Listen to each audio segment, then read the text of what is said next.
ప్రపంచ స్థాయి రాజధానిగా అమరావతి నిర్మాణం కాబోతోంది. 3 ఏళ్లలోనే నిర్మాణాన్ని పూర్తి చేసేలా యాక్షన్ ప్లాన్ రూపొందిస్తోంది ఏపీ సర్కార్. అమరావతి పునః ప్రారంభ పనులు అట్టహాసంగా ప్రారంభం కావడంతో తదుపరి కార్యక్రమాలపై ఏపీ సర్కార్ దృష్టి పెట్టింది. మోదీ భరోసాతో శరవేగంగా రాజధాని నిర్మాణ పనులు ప్రారంభం కానున్నాయి.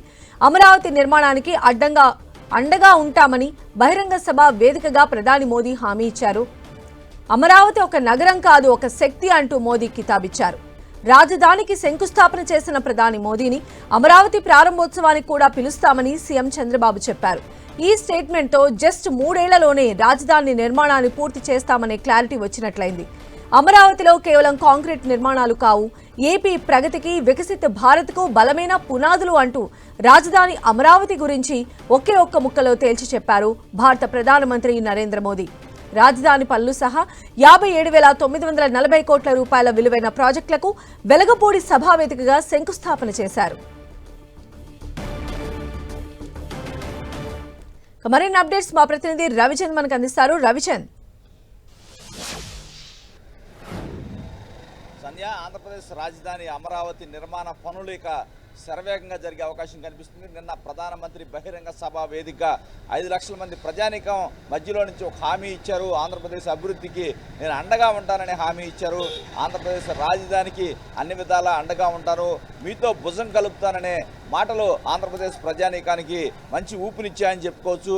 ఆంధ్రప్రదేశ్ ప్రభుత్వం కూడా ఇంకా ఎటువంటి ఆటంకాలు లేకుండా అమరావతి విషయంలో ముందుకు పోతున్న పరిస్థితి కనిపిస్తుంది. మొత్తం కూడా 49 ఏదైతే వేల కోట్ల ప్రాజెక్టులు నిన్న అమరావతి రాజధానికి సంబంధించిన 74 ప్రాజెక్టులు ఆయన శంకుస్థాపన చేశారు. ఇవన్నీ కూడా 3 ఏళ్లలో కంప్లీట్ చేస్తామని సభా వేదిక ముఖ్యమంత్రి కూడా ప్రధానమంత్రికి హామీ ఇచ్చారు. మరలా ఏదైతే పునర్నిర్మాణం అయిన తర్వాత కూడా ప్రధాని చేతే ఆంధ్రప్రదేశ్ రాజధాని భవనాలన్నీ కూడా ప్రారంభోత్సవం చేస్తామనే ధీమానైతే ముఖ్యమంత్రి వ్యక్తం చేశారు. ఈ నేపథ్యంలో ప్రధాని కూడా అనేక విధాలుగా ఆంధ్రప్రదేశ్ అభివృద్ధి గురించి ఆయన కామెంట్స్ ఆంధ్రప్రదేశ్ ప్రజానీకానికి కొంత బూస్ట్ ఇచ్చినట్టు అయిందని కూడా చెప్పుకోవచ్చు. కేంద్రం నుంచి ఈ విధమైన బాసట గతంలో ఎండలు రాలేదు ఆంధ్రప్రదేశ్ ప్రభుత్వానికి. కానీ కూటమి ప్రభుత్వం అధికారంలో వచ్చిన దగ్గర నుంచి కూడా ప్రతి విషయంలో కూడా కేంద్రం చేదోడు వాదోడుగా ఉంటుంది. రాష్ట్ర ప్రభుత్వానికి ఆర్థిక ఇబ్బందులు ఉన్నప్పటికీ కూడా కేంద్ర సహకారంతో రాష్ట్ర ప్రభుత్వం కూడా తను ఇచ్చిన హామీలన్నీ నెరవేరుస్తూ ప్రజల ముందుకు వెళ్తున్న పరిస్థితి కనిపిస్తుంది. నిన్న బహిరంగ సభా వేదిక చేసిన కామెంట్స్ అయితే రాజకీయ వర్గాల్లో కూడా రాష్ట్రంలో కూడా కొంత ఏదైతే ప్రజలకి ఊరట కల్పించాయని చెప్పుకోవచ్చు. సంధ్య, అయితే ఇప్పుడు అమరావతికి సంబంధించి పునఃప్రారంభ కార్యక్రమాలు ప్రారంభమైనటువంటి వేళ ఈ కన్స్ట్రక్షన్ కి సంబంధించి కూడా ఎలాంటి డిజైన్ ని రూపొందించే అవకాశం ఉంది? ఎందుకంటే ఇక్కడ నిర్మించేది కేవలం రాజధాని మాత్రమే కాదు, ఒక మహానగరాన్ని నిర్మించబోతున్నారు అప్పుడు ఉన్నటువంటి దాని ప్రకారంగా. అయితే దీనికి సంబంధించి అంటే మొదట ఏవి కన్స్ట్రక్షన్ చేయాలి, లేదా మొదట ఏవి అందుబాటులోకి తీసుకురావాలి, ఇలాంటి వాటికి సంబంధించి ఏమన్నా ప్రణాళికలు రచించేటువంటి అవకాశం ఎంతవరకు ఉండొచ్చు? సంధ్య, మీరు చెప్పినట్టు గత ప్రభుత్వ హయాంలో మూలన పడే అంటే అప్పుడు టీడీపీ ప్రభుత్వ హయాంలో కొన్ని భవనాలు అయితే 70%, 80% పూర్తి చేశారు.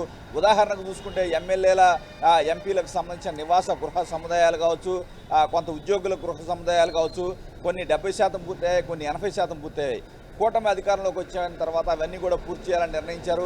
ఫస్ట్ అయితే 2-3 అంశాలు అయితే పూర్తయ్యే అవకాశం అయితే మనకు కనిపిస్తుంది. అయితే మిగిలిన సంబంధించి చూసుకుంటే కనుక సెక్రటేరియట్ కావచ్చు, హెచ్ఓడీలు కావచ్చు, అదేవిధంగా హైకోర్టు కావచ్చు, అసెంబ్లీ కావచ్చు, ఇవన్నీ కూడా చాలా ప్రాధాన్యత గల అంశాలుగా మనం చెప్పుకోవచ్చు. అదేవిధంగా రాజధాని చుట్టుపక్కల 1500 కిలోమీటర్ల రోడ్స్ కూడా నిర్మించాల్సి ఉంటుంది. ఇవన్నీ కూడా రోడ్స్ నిర్మాణం, చివరికి సైకిల్ ట్రాక్లు కూడా నిర్మిస్తున్నారు. ఇదంతా కూడా గ్రీన్ మొత్తం కూడా 30% మొత్తం కూడా ల్యాండ్ వదిలేయాల్సి ఉంటుంది. అంతా కూడా గ్రీన్ సిటీ మాదిరిగా ఇక్కడ చేసే అవకాశాలు అయితే ఉన్నాయి.